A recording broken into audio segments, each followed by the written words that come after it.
Howdy, it is I, the barbarian dung collector, and I am back to talk to you about Lassadarnya. I know, finally the Lassadarnya video.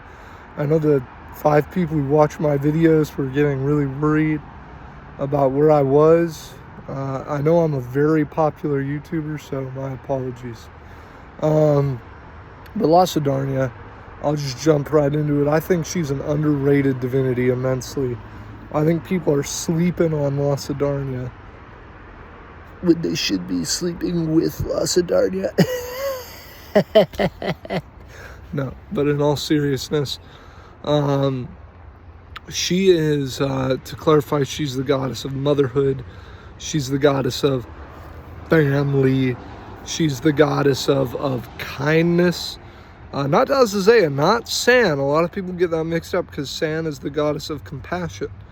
Lassadarnya is the goddess of kindness. So in this video, we are going to touch on that and how there are differences between the two. But Lassadarnya, she's also the goddess of goldfish. You know, the snack that smiles back. She's the goddess of parenting, and I'm pretty sure she's the goddess of friendship, though I usually house rule that over to Nijak Thi. But regardless, she is the goddess of a lot of these good, wholesome things, and this gets into how she's underrated, because most people acknowledge that Lassadarnya is an interesting goddess, that she adds something to the setting, and they acknowledge that she provides for a certain role, you know, a certain type of church, a certain type of cleric, a certain type of set of worshipers that can be played with. You know, if I go into a game that I'm running for experienced players and I have some fucky shit going on with the Church of Legion, and they find out it's the Church of Legion, they don't know about the fucky shit yet, but the characters themselves might not be tuned in, but the players will somewhat like, oh, it's the Church of Legion. So, but if I have some fucky shit going on with the Church of Lassadarnya, or people pretending to be the Church of Lassadarnya, then that provides for a really interesting situation with the players, because, you know, they're going in thinking this is like the good church, and they may be disabused of those notions. So it allows for all that stuff, but what people don't also realize, and why Lassadarnya goes underrated, is people don't think she's cool. And what do I mean by this? I mean, like, you look at Mool, and he's fucking bitches. He's ripping people in half. He's getting in fights. He's going crazy. He's angry. He's a red-blooded god. And so that's cool. You look at Habe-Paphos, he's the god of war. You look at Pelgan, he's the god of conquest. You look at Dazazeya, and she's got, like, enemies on all sides. She's fighting with her Kopesh, keeping that unblemished, just pleasant smile the whole time. All these divinities you look at, you know, Tahul, frickin' Raxel, frickin' Olgnus, no, maybe not those two, but you look at all these divinities and they're cool. They're badass, but people don't think that about Lassadarnya. But people are wrong, because Lassadarnya is cool, Lassadarnya is badass, Lassadarnya is, in fact, metal, and I'll explain to you, imbeciles, why. Lassadarnya, she was the first god, period. The frickin' light of Ahura Mazda shined down on the frickin' waters of Leviathan, and from that, Lassadarnya was born. She as the light connected to the water, she rose up by God, and she became this goddess of motherhood and family. And from the get-go, Lassadarnya was like, she was on that hustle. She was looking around, and she was looking at the fish in the sea, and she was like, you're the mommy, you're the daddy, you're the little children. And she just went in swinging, started killing motherfuckers with kindness. Bowling for Soup is an awesome band. But she kept going down this route. And Lassadarnya has sort of patiently, and I can only imagine, painfully watched the world. You know, you think about, she put her money in with both the Phrygians and the Pharaohs, and they just start killing each other, and not with kindness. Then you see her homegirl El Sam goes insane because she got seduced by Ahriman, and now Ahura Mazda's dead, and now El Sam's just freaking taking souls. And then you got her other best friend Dazazea being like, I'm gonna kill her. And you've got all this stuff going down, just wild.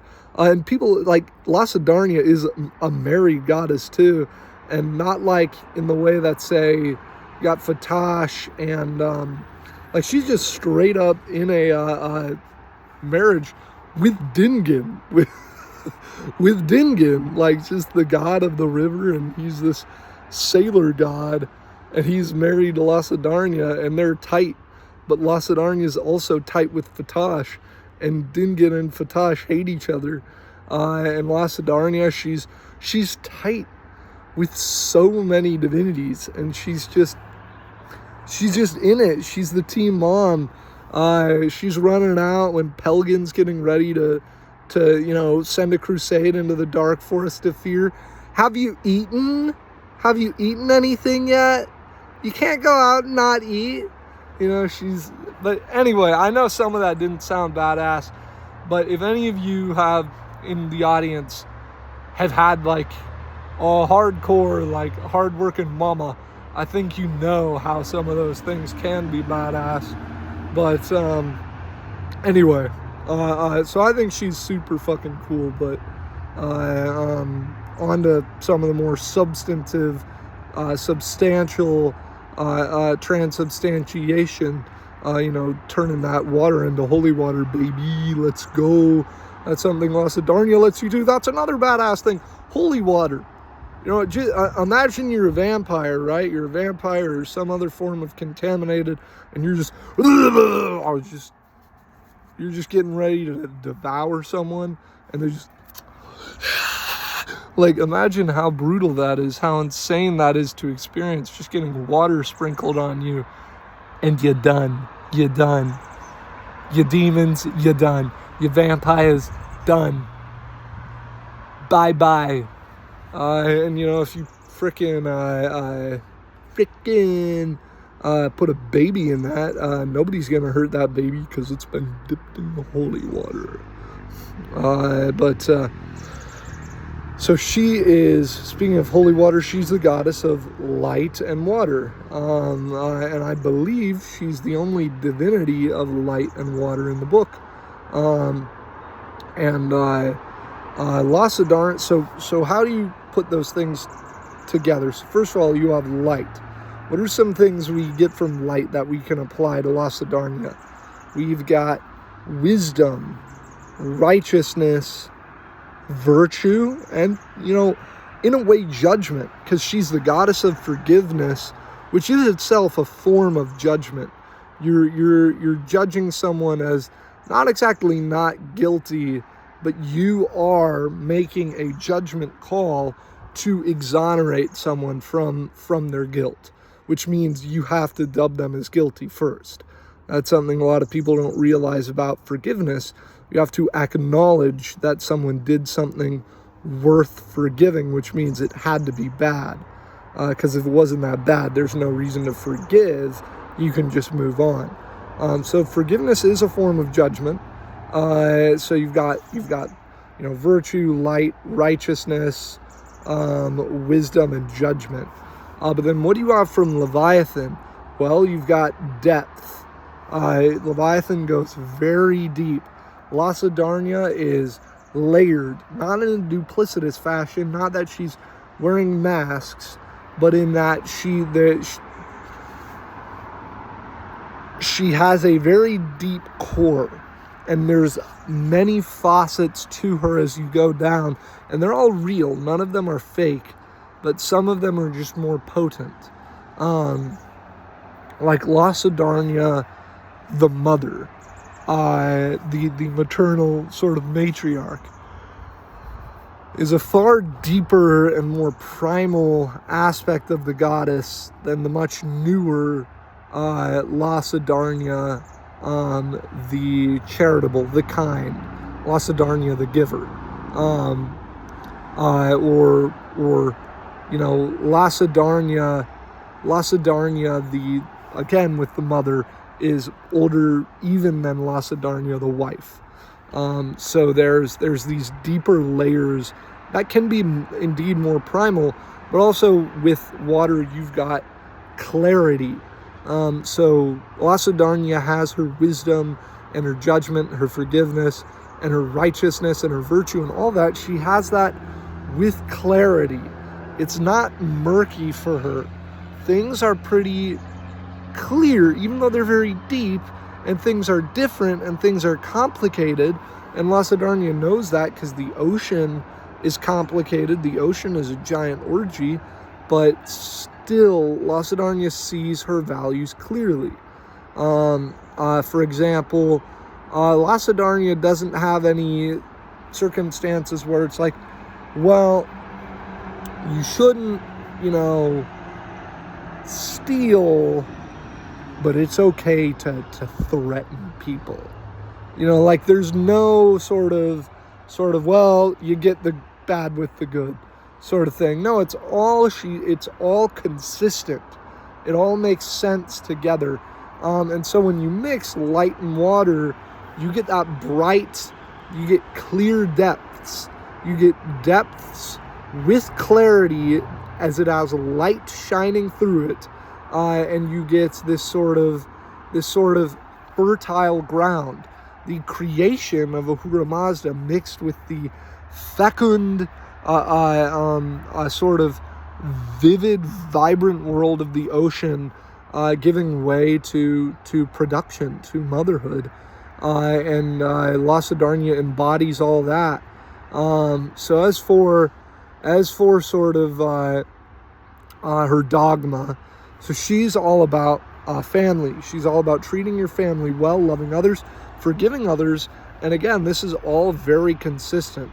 If I don't know about all your family situations, but if you have a good family situation, then I'm sure you know that a lot of it involves having a difficult situation and then forgiving someone, moving on from that.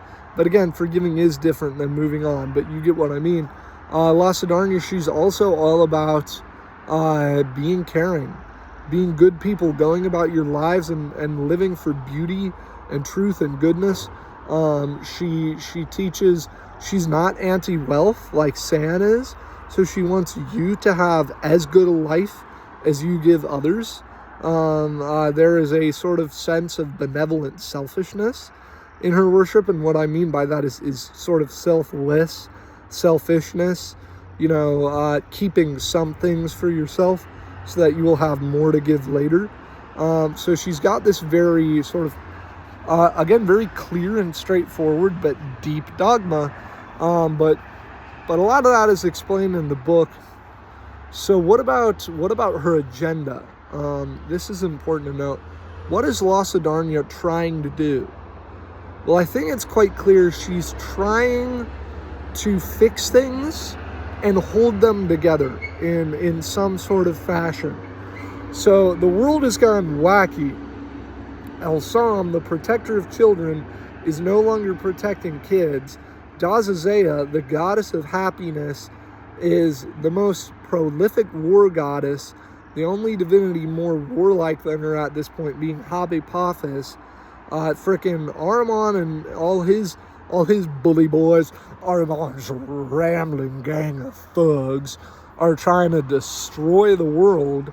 And you've got all this conflict between the Court of Order and the Court of Freedom. And even though Lassadarnya's in the Court of Order, she's tight with a lot of Court of Freedom gods. And she's caught up in all this nonsense. and she's just trying to hide her hair of it. So what she wants to do is she wants to position things so that they'll fall back into place. She wants Elsam to ask for forgiveness and to find her way back to grace. She wants Dazazea to put down her Khopesh with some of her enemies and just finally finish off other ones.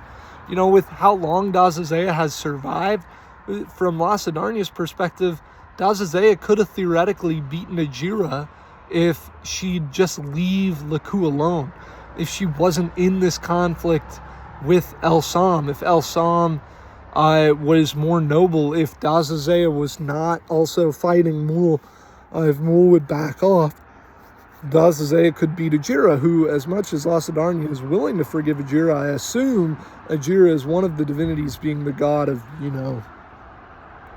kidnapping, that Lassadarnya would be somewhat interested in destroying. So there's that with Dazazea. She wants Dazazea to calm down. Ironically, she wants the goddess of tranquility to calm down and fight less. She wants these big conflicts between order and freedom to balance out, because she's worried that it's going to endanger the whole world. Things are going to go wrong.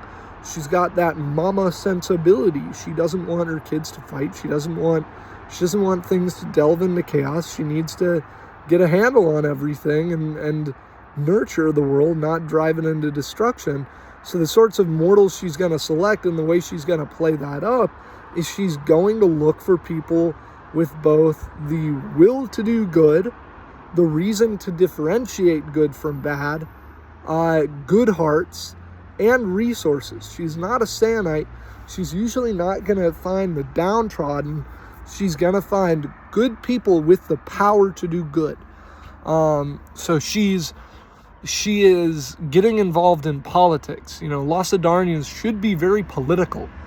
If you're a Lassadarnya, you're following your goddess's agenda, you are going to be extremely political. You're going to be really involved in the community, because guess what? The community that involves people getting married, that involves what happens to the kids, that involves peace. Lassadarnya is the goddess of peace, and I've been saving that for her agenda because that is what she and her most dedicated clerics want the most: peace. They want peace. They want people to live their lives free of the conflict of war and violence and strife. Sure, things are always going to be bad, and you know what? Lassadarnya probably thinks that builds character, but there's no need for war, and that's what she wants to end. So when Lassadarnya interacts with your characters, if she shows up in your game, and I think she's one of the most likely to talk to mortals directly, you got to look at the way she sees mortals. She sees mortals as kids. They're kids. They do these bad things and they don't get it. So she's not going to come down with this booming rage. She's not going to come down with this spiteful judgment like Elsam might. No, because, compared to her, you're really not that bright. You don't get it. You've got all these wild emotions. You've got hormones going crazy. You're all flesh and bone. You've got all this nut stuff going on in your head. You're fragile. You have frailties. Lassadarnya gets it, and Lassadarnya cuts you some slack for that. If you meet Lassadarnya and you accidentally blaspheme, maybe even you purposefully blaspheme, I'm not going to say she's just going to be straight and ignore it or congratulate you, but she's not going to go full, divine punishment. Think about if you had a good mom, if you had an abusive mom. I'm genuinely sorry to hear that. But if you had a sort of good, or even not even good, but an adequate mother, if you had a mother who did mothering more or less correctly and was not abusive and was also not a pushover, think back to how she would punish you and how she would act towards things you did wrong. You always, in my experience, whenever I was punished by my dad, and I love my dad, and he's not a bad guy, he's not abusive, but sometimes I felt like it didn't really do anything. We both just ended up the worse for wear. I was mad, and then I got sent to my room, and now I'm still mad. But with my mom, it always felt like when I was punished, once the punishment was over, I was better off. You know what I mean? I lost my toys. I couldn't play on the computer, and I had to go outside and think about what I did. And I became a better person, and I had a better developed view, because it did more than punish me. It also sort of just taught me about myself. So Lassadarnya is going to be like that when she does get angry at mortals. Or not even angry, because she doesn't get angry, but just when she feels mortals need to be punished. She's going to give you something that's going to make you a better person, with one exception, and that is Helios, who she cannot forgive. And everyone's like, you know what? Lassadarnya is a bitch. I love Helios. Lassadarnya ruined the world because she turned Helios into a vampire. Helios murdered just hundreds of people because they wouldn't resurrect his favorite wife when men's wives are dying all the time. And the reason they wouldn't resurrect her is because he's widowing women. He's turning men into widow makers. He's out there committing unrestrained slaughter on entire groups of people. He was the general of the humans taking Baal. He is the bloodiest and most violent and most ruthless and destructive human in the world. Made on Ahura Mazda's day, giving himself the right to pass judgment on everyone. He is truly a brutal guy. And so there is a really deep meaning that really gets to Lassadarnya's agenda, that she cannot fuel the war machine. They had to cut that shit off. And so that's the one person she can't forgive, because Helios is everything bad about war. Habepaphos is everything good and everything bad. Helios is everything bad. Helios before he was a vampire, he was a monster. That's something people got to keep in mind. Anyway, so when Lassadarnya is interacting with mortals, have her speak in an authoritative yet calm tone. Have her ask questions about the mortal's well-being. Do you feel ready for this? Do you feel you can do this? Do you think you can take this great king on? Because I think you can. But if you need more time to get ready, if you don't think you know yourself well enough, then here is the path for you to walk, and you can find yourself, and you can know who you are, and then you will know that you are ready. She should be like water in that her mood can shift, not in an erratic way, not in a way that doesn't make sense, but in a way to fit the circumstances. So she can be relaxed, she can be super chill, she can be having fun, she can be goofy, playing with the mortals, because she just thinks they're so cute. And then she can get serious, and she can even get a little harsh for your own good. And she can speak to you and say, the path you're walking down is one of death and strife and war. At the end of it, you'll have only blood and yourself, and you won't know which is more disgusting. And she can go in on people the way a mom can go in on her child, and it's because she loves them. Lassadarnya can roast the shit out of mortals and absolutely take them apart because she loves them and she wants what's best for them, so she can absolutely verbally dismantle them. Plus she's also the goddess of wives, and we all know that wives are good at one thing: nagging. No, I'm half kidding. But she is this very wholesome, mindful goddess, and she's going to act that way. And what she wants is peace.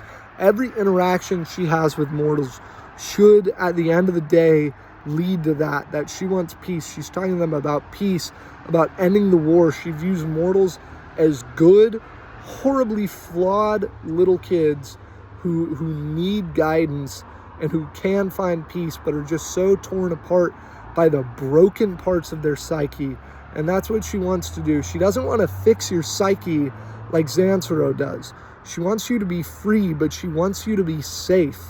And she wants you to understand each other and understand that that guy is just as broken as that guy.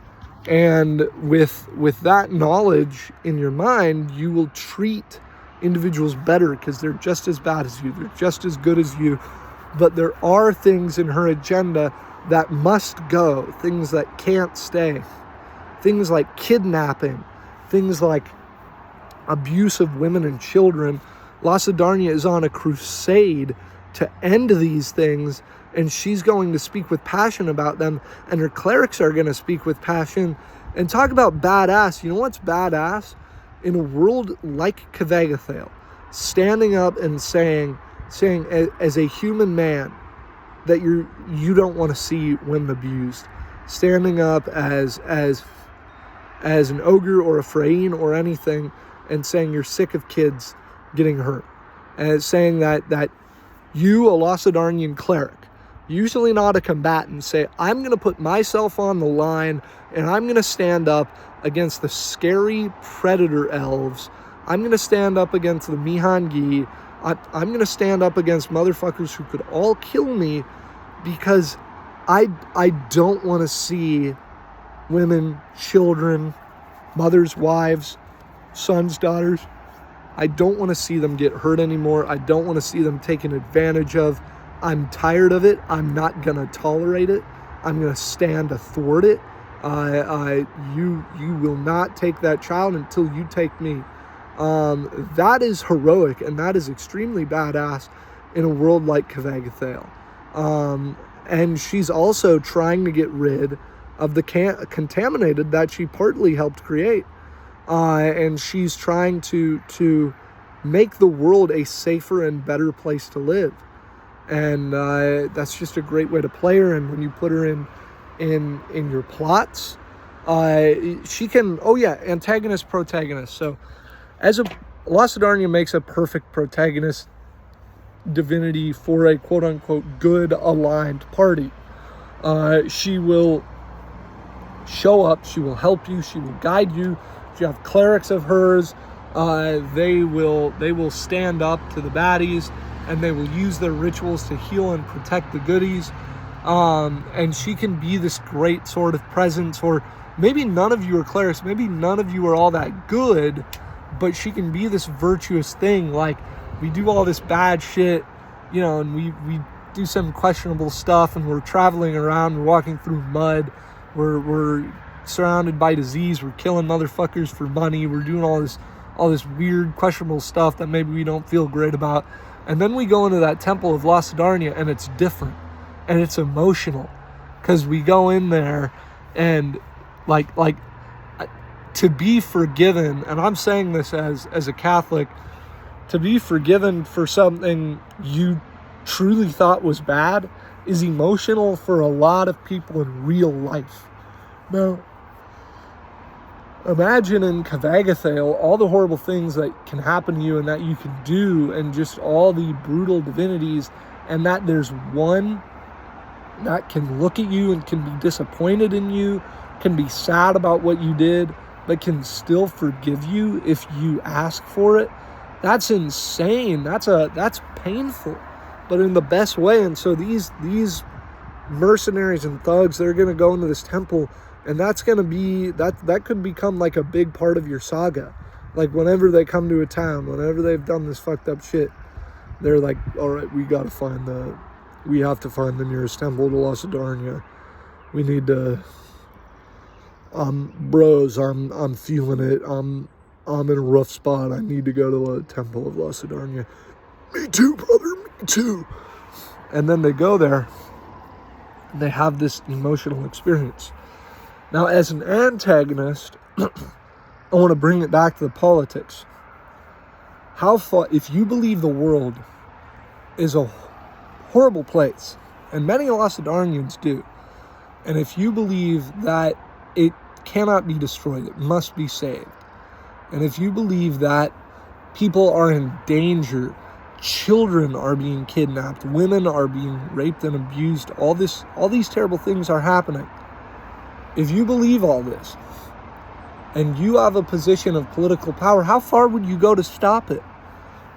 Probably pretty far. If you really believe this needs to be stopped, and look, maybe the party's evil, right? This idea can still work. Maybe the Lassadarnyas are good. Maybe the stuff they're doing isn't horrific in pursuit of this, but it goes to thwart the protagonists, who are maybe just party animals, mercenaries trying to live their lives, and the peaceful, peace-loving, family-loving Lassadarnians have decided that there's no place for mercenaries like that anymore, and they need to either join the service of the new Lassadarnian authority and the new king and work to protect people, and they will no longer have their freedom to go out and work for whoever, or they need to put their swords down. Well, those mercenaries, the party, they may be bad dudes, they may be sneaks, they may be tricksters, but what they aren't a bunch of trick-ass motherfuckers, and so they're not going to take that shit, and they're going to stand up against the goodly authority and say, no, we'll work for whoever we want. We'll work for Mul, we'll work for Tahul, for Armand, for Ahura Mazda. We'll even work for Raxel if he's paying well enough. And then you have this great story of people fighting to make the world a better place, but they're the villains, and the heroes, or I should say the villainous heroes, are the ones fighting for their freedom to make money however they damn want. And it creates this really intriguing plot. And so she can work as an antagonist. A pretty badass one at that. Anyway, that's the video on Lassadarnya. I hope you all enjoyed. Next up, of course, is Damar, who's going to be a fun one. He's going to be our first Elder creator. Followed by that, we're going to have Mul. I'm a big fan of Mul, so I'm going to enjoy that one. Then we're going to have Igvale, and then Opiate, and then the Thraxu. These next few videos, it's going to be lots of Elder creators, and also Mul. But I'm not only going to be making these Divinity videos, so just let me know what sort of videos you want to see made, and I'll see what I can do. Yeah, everyone have a good time. See ya.